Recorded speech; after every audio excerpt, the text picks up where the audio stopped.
అనవసరమైనటువంటి ఆర్భాటాలు, పూల ఖర్చులు, తిండి ఖర్చులు. ఇదివరకు రోజుల్లో వివాహం అంటే మొట్టమొదటి ఏమడిగేవారంటే పప్పన్నం పెట్టండి అనేవారు.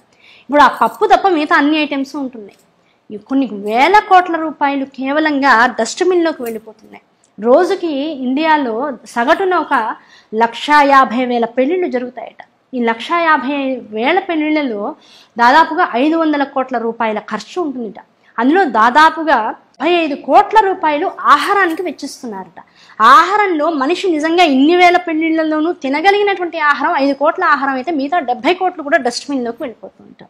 నిజంగా అంత ఆహారాన్ని భారతదేశంలో కనుక రోజు పంచగలిగితే ఆకలితో మరణించేవాడు ఒక్కడు కూడా ఉండడు అనేటువంటిది శాస్త్రవేత్తలు చెప్పినటువంటి విషయం. ఎన్నో సర్వేలు చెప్పినటువంటి విషయం. అటువంటి ఆహారాన్ని తినగలిగినటువంటి స్థాయిని మించి ఇంట్లోనే ఒక పప్పు, ఒక కూర, ఒక పచ్చడి చేసుకుంటే బాబాయ్ వాళ్ళు ఎక్కువ అయిపోయిందని ఆదివారం నాడు అనుకుంటూ ఉంటాం. అలాంటిది ఒక వివాహంలో ఒక మనిషి ఆకలి తీరేంత పెట్టగలిగేంత దానికి మించి ఎన్నో పదార్థాలు చేస్తే ఎంతమంది తింటారు, ఎన్ని తింటారు? ఆ తిన్నదానిలో 10 ఆవగా వడ్డించుకుని ఒక 2 తిని మిగతాదంతా పడేస్తున్నారు. ఆ పడేయడం వల్ల అన్నపూర్ణాదేవిని అవమానించినటువంటి పాపం మనకు వస్తుంది. ఒకటి, ఆ ఇంటికి మన పిల్ల అన్నపూర్ణగా వెళ్ళాలి. ఆ పిల్ల వెళ్లకుండానే అన్నపూర్ణాదేవిని ఇక్కడ అవమానిస్తున్నాం. ఆ పిల్ల వెళ్ళిన తర్వాత ఆ పిల్లకు అవమానాన్ని ఎదురవుతుంది.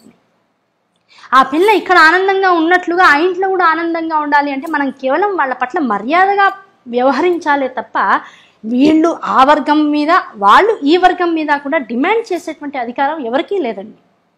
కనుక డిమాండ్స్ లేకుండా, డబ్బు ఖర్చు లేకుండా, వీలైనంత శాస్త్రీయమైనటువంటి పద్ధతుల్లో చాలా తక్కువైనటువంటి విషయాలతో, సమూహాలతో, దాంతోపాటు వ్యంజనాలతో వివాహాన్ని ఎంత సింపుల్గా చేసుకుంటే ఆ వివాహ వ్యవస్థ మళ్ళీ అంత పునరుద్ధరింపబడుతూ ఉంటుంది హైందవ ధర్మంలో. కనుక ప్రతి వాళ్ళు కూడా ఈ అనవసరమైన ఖర్చులు, హాళ్ల కోసం డబ్బులు బుక్ చేయడాలు, రకరకాల కార్లు, డెకరేషన్లు, పూల కోసం కొన్ని లక్షలు ఖర్చు పెడుతున్నారు. దయచేసి ఇటువంటి వాటినన్నిటిని కూడా అవాయిడ్ చేసి అసలు పిల్లలు ఆనందంగా ఉండాలంటే ఏం చేయాలి, ఈ ఆలోచన తల్లిదండ్రుల్లో కనుక ముందు వస్తే, మీరు నిజంగా ఖర్చు చేయాల్సిన డబ్బు నిజంగా ఐశ్వర్యం అమ్మవారి అనుగ్రహం వల్ల మీకు వస్తే పిల్లల వివాహానంతరం చక్కగా ఆ డబ్బు, ఎన్నో రకాల అనాథలు ఉన్నారు, వృద్ధులు ఉన్నారు, ఎన్నో రకాల వ్యవస్థలు, సైనిక వ్యవస్థ, దాంతోపాటుగా రక్షణ వ్యవస్థ, ఇవన్నీ కూడా మన దేశంలో చాలా పటుత్వాన్ని ఇంకా పొందవలసినటువంటి అవసరం ఉంది. అటువంటి సంస్థలకి చక్కగా మీరు మీ తరఫున ఆ డబ్బుని విరాళంగా ఇవ్వండి. అంతే తప్ప కేవలం రోడ్ల మీద మోగేటువంటి ఆ డప్పుల కోసము, లేకపోతే ఆ డీజేల కోసము, లేకపోతే కార్లని అద్దెకి తీసుకుని వాటిని డెకరేట్ చేయడం కోసము, రకరకాల పొల్యూషన్ ఇప్పటికే పెరిగిందంటే ఈ కార్ల వల్ల ఇంకో డబుల్ పొల్యూషన్ పెరుగుతోంది. స్నేహితుల కోసం 10 రకాల రూములు, వచ్చిన వియ్యంకుల కోసం రూములు, అందులో ఏసీ రూములు, దాంతో ఒక్కొక్కళ్ళకి ఒక్కొక్క రకమైనటువంటి విందు పార్టీ, రాత్రి అయ్యేటప్పటికి ఇంకా నీచానికి దిగిపోయి మందు పార్టీ, ఆ తర్వాత తినకూడని పదార్థాలు. ఏ కులం వాళ్ళైనా సరే చూడండి, పూర్వీకులు వివాహంలో ఎట్టి పరిస్థితుల్లోనూ కూడా నాన్ వెజ్ పెట్టేవాళ్ళు కాదు. వివాహ అనంతరం పిల్లని ఇంటికి తీసుకెళ్ళాక ఇంట్లో చేసుకునేటువంటి వేడుకల్లో మాత్రమే ఆ మాంసాహార పదార్థాలన్నీ కూడా ఉంచుకునేవాళ్ళు.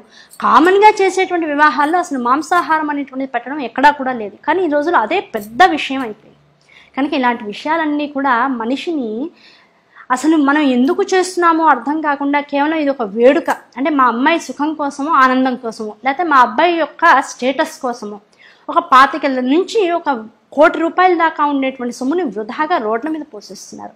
తర్వాత పోనీ పిల్లలు ఏమన్నా ఒక మాట మీద ఉంటున్నారా అంటే ఎవరి ఈగోస్ ఇంత ఖర్చు పెట్టగలిగే వాళ్ళ మనస్సులు ఎలా ఉంటాయి? అవే స్థాయిలో అహంకారపూరితంగా ఉంటాయి. కనుక అహంకారాన్ని త్యజించి పిల్లలు ఒకళ్ళని ఒకళ్ళు అర్థం చేసుకుని బతకగలిగేటువంటి వైవాహిక వ్యవస్థని వాళ్ళకి ఇవ్వాలే తప్ప, కుటుంబాన్ని వాళ్ళకి ఇవ్వాలే తప్ప, నాకు ఇంతుంది నువ్వేమిటి నోరు తెరుస్తున్నావనో, లేకపోతే నీకెంతుందో నాకు అంతే ఉందని అనేటువంటి స్థాయికి పిల్లల్ని తేకుండా ఉంటే పిల్లలు వాళ్ళ వైవాహిక జీవితం చక్కగా ఉంటుంది. కనుక మనం ముందు మారితే, మనం ఖర్చు పెట్టేటువంటి పరిస్థితులు మారితే, మనం దేని మీద ఖర్చు పెడుతున్నామో ముందు మనకు ఒక అవగాహన వస్తే దాన్ని బట్టి మన పిల్లల యొక్క భవిష్యత్తును జాగ్రత్తగా నిర్దేశించి ఒక నిర్ణయించేటువంటి హక్కు మనకు వస్తూ ఉంటుంది. కనుక విధిని సక్రమంగా నిర్వర్తిద్దాం, హక్కుల కోసం తర్వాత పోట్లాడదాం. ఆ హక్కులు, విధులు అన్నీ బాగుంటే జీవితం ఆటోమేటిక్గా చక్కగా ఉంటుంది, వ్యవస్థ అంతా కూడా ఆనందంగా ఉంటుంది. అటువంటి వ్యవస్థని మళ్ళీ మనలో మనమే తెచ్చుకుందాం, పాడైపోతున్నటువంటి సమాజాన్ని మళ్ళీ పునరుద్ధరించుకుందాం. ఈ శక్తి, ఈ ఆలోచన, ఈ పరిణతి ఇప్పుడు ఉన్నటువంటి పేరెంట్స్ అందరిలోనూ రావాలి అనేటువంటి ఒక అద్భుతమైనటువంటి ఆలోచనతో చేస్తున్నటువంటి వీడియో. అంతే తప్ప చేస్తున్నటువంటి వాళ్ళని అనడము కాదు, చేయలేనటువంటి వాళ్ళని చిన్నపుచ్చడము కాదు. ఈ 2 వ్యవస్థల్లోనూ ఉన్నటువంటి అసలు తత్వాన్ని కనుక తెలుసుకుని వివాహాన్ని చక్కగా, పరిణయ వ్యవస్థ ఎంత బాగుందో అంత చక్కగా తీర్చిదిద్దగలిగితే